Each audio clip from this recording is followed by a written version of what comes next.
ఇటీవల 5 రాష్ట్రాల ఎన్నికల ఫలితాలు వచ్చాయి. ముఖ్యంగా పశ్చిమ బెంగాల్ మరియు అస్సాం గురించి మాట్లాడితే బెంగాల్లో బీజేపీ రావడం, అస్సాంలో బీజేపీ మళ్ళీ అధికారంలోకి రావడం చాలా పెద్ద సందేశాన్ని ఇస్తోంది. ఇది కేవలం రాజకీయ పరంగా మాత్రమే కాదు, మన దేశ భద్రతపై కూడా పెద్ద ప్రభావం చూపబోతోంది. నేను మాట్లాడుతున్నది పాకిస్తాన్ యొక్క కుట్రల గురించి. అవి నేపాల్ ద్వారా భారత్లోకి అమలు చేయాలని ప్రయత్నించే విధానంపై మాట్లాడుతున్నాను. అవును, పాకిస్తాన్కు చెందిన గూఢచారి సంస్థ ఐఎస్ఐ నేపాల్ను ఒక మార్గంగా ఉపయోగించుకుంటుంది. భారత్ నేపాల్ సరిహద్దులు చాలా ప్రాంతాల్లో ఓపెన్గా ఉంటాయి. అందుకే వీటిని స్టాఫ్ ఎంట్రీ పాయింట్స్గా పరిగణిస్తారు. ఇదే కారణంగా ఈ మార్గాల ద్వారా చొరబాట్లు, ఆయుధాల స్మగ్లింగ్, డ్రగ్స్ రవాణా, గోవు అక్రమ రవాణా లాంటివి జరుగుతూ ఉన్నాయి. కానీ ఇప్పుడు పరిస్థితి మారబోతోంది. బీజేపీ ప్రభుత్వాలు అధికారంలోకి రావడంతో ఈ నెట్వర్క్లపై గట్టి దెబ్బ పడే అవకాశం ఉంది. చికెన్ నెక్ అండ్ స్ట్రాటజిక్ ప్రాముఖ్యత ఏమిటి అంటే, ముందుగా చికెన్ నెక్ గురించి మాట్లాడాలి. ఇది సిలిగురి కారిడార్ భారత్కు చాలా కీలకమైన మార్గం. ఈ మార్గం నేపాల్కు దగ్గరగా ఉండడం వల్ల స్ట్రాటజిక్గా చాలా సెన్సిటివ్ ఏరియా ఇది. ఇప్పుడు భద్రతా సంస్థలు తమ ఫోకస్ను ఇక్కడికి మళ్లించబోతున్నాయి. ఐఎస్ఐ నెట్వర్క్ ఎలా పనిచేస్తుందో ఒక్కసారి మనం గమనిస్తే, ఐఎస్ఐ నేపాల్లో లోకల్ నెట్వర్క్స్, స్లీపర్ సెల్స్ సృష్టించింది. వీటి ద్వారా నకిలీ డాక్యుమెంట్స్, హవాలా లావాదేవీలు, లోకల్ కాంటాక్ట్స్ ఉపయోగించడం జరుగుతోంది.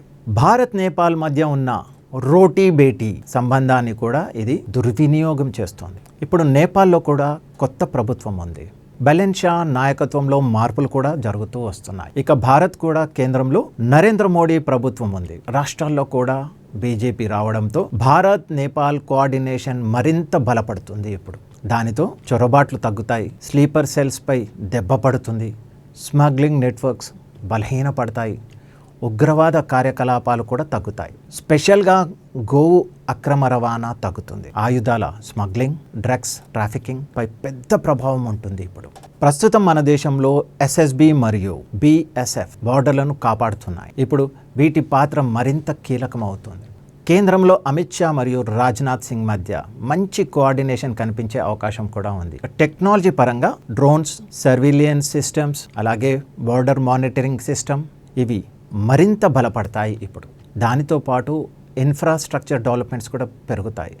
రోడ్ల విస్తరణ, ఎయిర్ ఫీల్డ్స్, హైవేలు, బార్డర్ ప్రాంతాలకు చేరుకోవడం సులభం అవుతుంది. ఇప్పుడు ఇంతకుముందు లోకల్ సమస్య చాలా ఉండే ఇప్పటి వరకు. ఇప్పుడు లోకల్ సపోర్ట్, రాష్ట్ర స్థాయి సహకారం స్మగ్లర్లకు సహాయపడింది. ఇప్పుడు అది తగ్గే అవకాశం చాలా ఉంది. మొత్తంగా చూస్తే ఈ ఎన్నికల ఫలితాలు కేవలం రాజకీయ మార్పు కాదు, జాతీయ భద్రతకు కీలక మలుపు అవుతున్నాయి. దీనిపై మీ అభిప్రాయం ఏమిటి? నేపాల్ మార్గం ద్వారా జరిగే చొరబాట్లు, స్మగ్లింగ్పై ఇది ఎంత ప్రభావం చూపుతుంది అని మీరు అనుకుంటున్నారు? కామెంట్లో తప్పకుండా చెప్పండి. వీడియో నచ్చితే షేర్ చేయండి, సబ్స్క్రైబ్ చేసుకోండి. ఇంకా ఇలాంటి విశ్లేషణల కోసం ఇండియా 9 టీవీ న్యూస్ ఛానల్ని చూస్తూనే ఉండండి. మరొక విశ్లేషణతో మళ్ళీ కలుస్తాను. అంతవరకు భారత్ మాతా కీ జై. జై హింద్.